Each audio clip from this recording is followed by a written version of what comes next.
if you look to this notification right here, it says on January 13th, COVID-19 wastewater viral activity level, WVAL, data began reflecting the planned updated baselines based on the previous 12 months of data. See above the data for more information.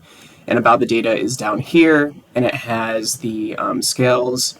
So basically what they do is they take a whole year's worth of data, and from that year, they have, it's basically like a normal plot. You have your low data, you have your average data, you have your very high data, and it would look like a normal curve.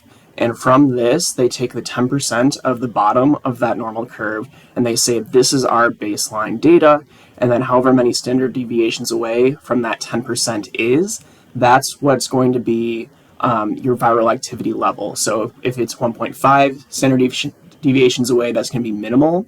If it's 8 standard deviations away, that's going to be very high.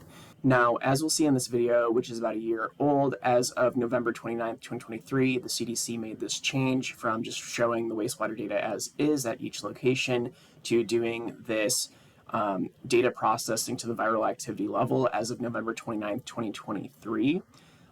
So the screenshot I did from this video, I'll link it in the caption so you can watch it through where I explain it when they just first started producing this. I go through and I show that, well, they recalculate the baselines every 6 months. They're supposed to do it January 1st and July 1st. And since this is the first year, there's probably a bit of delay because they would have to re-update the past year's baseline data. And since they started a bunch of new sites around this time in early November, those sites are actually going to have a year's worth of data and can be like fully included in this list. So there's probably a lot of processing and passover, which is why it took until what was it, January 15th, January 13th, January 13th. This flag right here, they're just telling you, hey, it has been over a year. We are now updating it and basing the data off the past 12 months of data. So there's a couple of problems with this, which I'll show in a second. But first, let's see why I'm even talking about this. So I think I tracked it back to the origin, and it looks like this person, Gregory Travis, released this not appropriate analysis. So I'll just read through it real quick. So it says, important.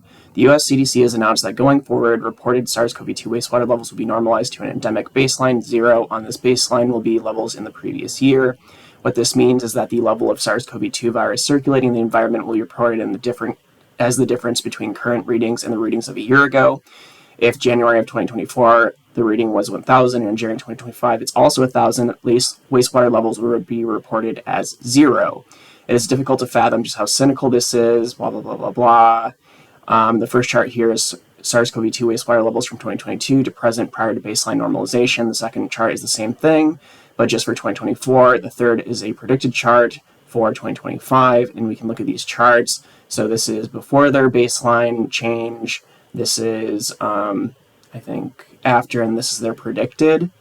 So they're predicting like, oh, this will be, since you're changing the normal, the median value, the middle value, or the mean value, I think is what they're implying, the mean value to this baseline, and its standard deviations from that mean value of the baseline, then you would get very little fluctuation. It would be a biased data representation. But when you look through what I just showed you, that is not at all what happens. So if we look through the data methods down here, I'll just scroll down. So right here. So the baseline is the 10th percentile of the log, transform, and normalized concentration of data within a specific time frame, which would be the past year, where they update this January 1st and July 1st.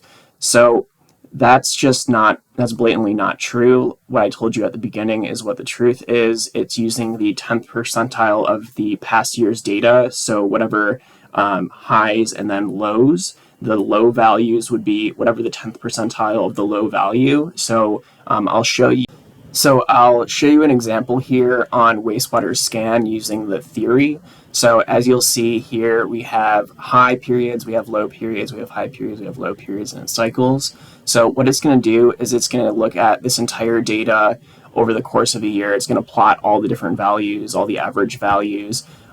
So you're going to have, like, basically, if you average this out, it would look like this, low, up again, low, up again. And then the 10th percentile of values would be in either this region or this region right here of the data. So we can say, like, maybe right here is the 10th percentile of values, and that would be what the new baseline is. So the baseline would then be looked at and said, okay, this is our quote-unquote zero line. This would be the zero, not the normal, so it wouldn't take like the middle value of all this like Gregory was suggesting. It would take the 10th percentile of the low data, which is reasonable. And it says, all right, this is our baseline, and then we're going to do the standard deviations away from that baseline based off of the average of the data that's currently coming out, and what that data is will be however many standard deviations away will be a severity ranking level. And so the reason that they do this is because it paints a bigger problem that's not being focused on right now, and that's the fact that there's no normalization in the CDC of how each wastewater site collects and analyzes their data. You'd think they would have this figured out by now, year 5 into the pandemic, you're starting year 6, and no, they don't have that figured out yet. So what is actually happening is you have one wastewater facility doing it one way, using like microbial methods. You have another wastewater facility doing it another way, using normalization against the pepper-mild model virus. You have some that have flow rate calculations. You have some that don't at all. So some things can be influenced by things like rainwater, by when in the cycle the sample has been collected, if it's like really early on, if it's from the supernatant level or the solid level, because wastewater settles, you would imagine you'd have like a liquid level at top, a solid level at the bottom. It all depends. None of that's standardized. So instead of coming up with a standardized method, they decided to do a data analysis standardization method, which is where this viral activity level comes from, because otherwise you can't compare apples to oranges. And this is their way to make apples to apples. So that's like a big issue that people don't talk about, unfortunately, and that's something that should be talked about, because the CDC should be mandating, like, look, this is we're going to do it one way so that all the data can be looked at equally across it. I think everything should be done like how Wastewater Scan does it, where you do the N2 protein expression divided by the pepper-mild model virus. I have videos explaining this. You can go look for them on my page, but because that controls for things you don't have to worry about flow rates and things like that. It's actually a very, very good way of doing it. But regardless, so this viral activity level is actually hiding the fact that things are not standardized. And that's actually a big problem. The next hidden issue is that, so the baseline, in my opinion, should be 0. That is our baseline. We want COVID to be 0, and it should be however many, like, concentration levels above 0. That's what's going to be our viral activity score. But cut here. Okay, so the next issue is that our lows, our baseline level, are getting higher and higher each year. So if we look here on Wastewater Scan, you see that it's very low. It's like 52. And then during the next baseline period is 135. The next baseline period is 42 again. Then we have it much higher. It's around 204. And then it's like, if I could get it to stick, it's probably around like 250, 300. And then it's even higher over here. And then it's even higher over here. And it's going up in a linear manner. So the problem with that, and the real issue with this baseline change that I see, is that since we're stacking our baseline level every single year, it's going up and up and up and up. If you're renormalizing against a higher baseline level each year, then it's going to artificially suppress our high values, because it's going to be less standard deviations away from the high values. So it's going to make it look like things are going down, down, down, down, down, when really it's just stabilizing at a much higher value. But really it's not stabilizing, because if you look at this, it's getting higher and higher each year. And the reason I like this is because I'll show you in a future paper. I've already covered this a little bit.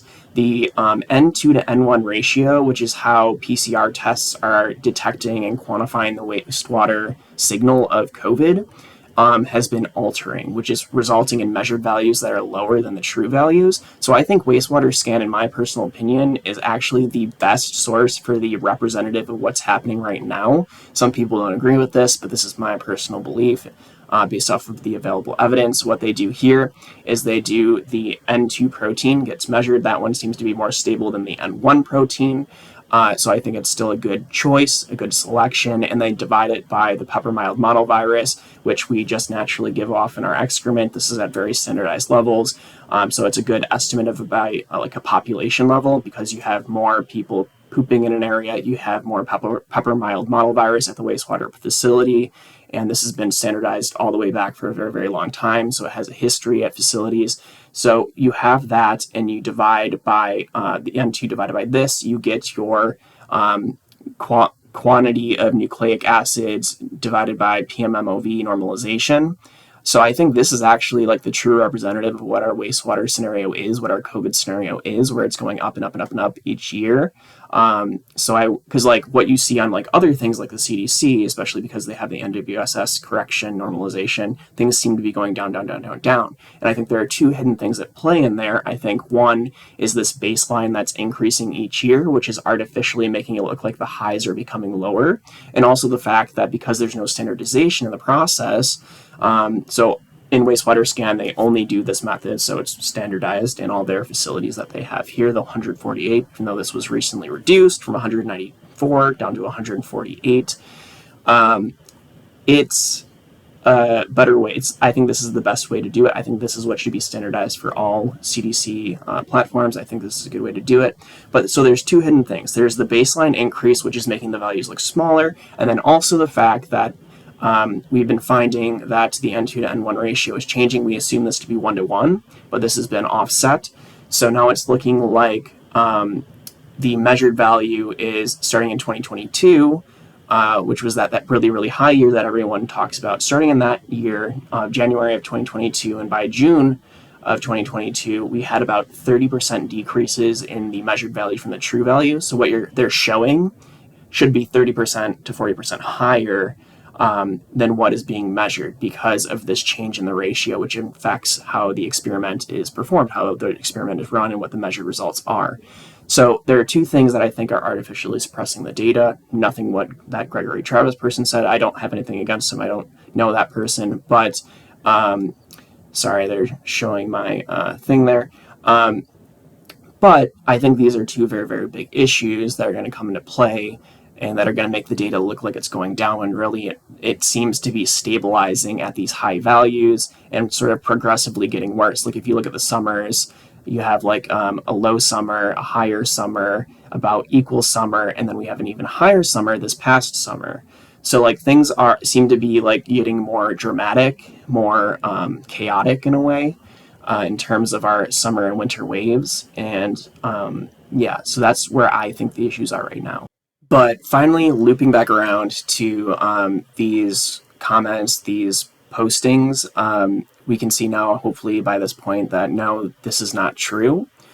The CDC is not doing anything nefarious in this sense. There are issues with the CDC and how they're processing the data, but this is clearly just like a reactionary thing to a statement, a info flag. See, this says this is an information flag. This is just like a warning. They're doing their due diligence, saying, hey, we told you about this thing. We want you to be reminded that, yes, we're updating this thing.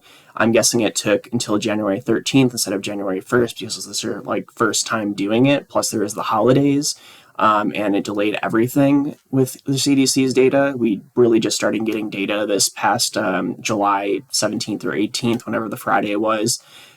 So it was delayed, and we know that. And so this is them just updating us, being like, hey, we told you about this update. We're going to do it January 1st. It's actually activating January 13th, and here is just like a heads up.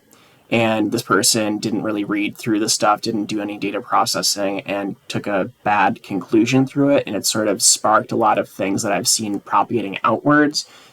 So I just wanted to dispel this as quick as I could and sort of show you what the true issues are, because there are true issues that are occurring, but these aren't, what are listed here aren't them. So that's all. Have a great day. This is my first video in this style. Hope you all liked it.